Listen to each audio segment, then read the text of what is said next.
సాయంత్రం snack item fried rice అడిగారు. సరుకులు అయితే తీసుకెళ్ళిపోయి ఫ్రైడ్ రైస్ అయితే తయారు చేసేద్దాం.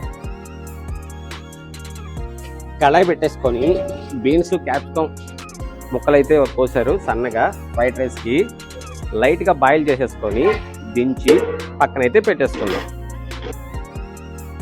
బీన్స్ క్యారెట్ ఒక 10 నిమిషాలు ఉడికిన తర్వాత క్యాప్సికమ్ వేసుకొని ఎక్కువసేపు ఉడకనికూడదు. ఉడకనిస్తే క్యాప్సికమ్ అనేది చితుకుపోతుంది. ఫ్రై చేసుకొని నెయ్యి, సన్నగా తరుక్కున్న పచ్చిమిరకాయ చీలికలు, ముందుగా ఉడకబెట్టుకున్న బీన్స్ క్యాప్సికమ్ క్యారెట్ ముక్కలు, అలాగే కొద్ది కరివేపాకు వేసి కొద్దిగా జీడిపప్పు, లైట్గా అల్లం వెల్లిపాయ పేస్ట్, లైట్గా సాల్ట్.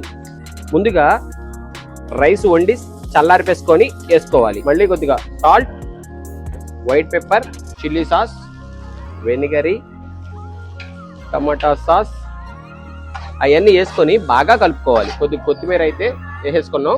ఫ్రైడ్ రైస్ అయితే కంప్లీట్ అయిపోయింది. టేస్ట్ ఎలా ఉందో చూద్దాం. ఓకే, నాకైతే ఉప్పు కారాలన్నీ కరెక్ట్గా సరిపోయినాయి. తిన్నవాళ్ళు ఒపీనియన్ ఎలా ఉందనేది కాసేపు రివ్యూ తీసుకున్నాం.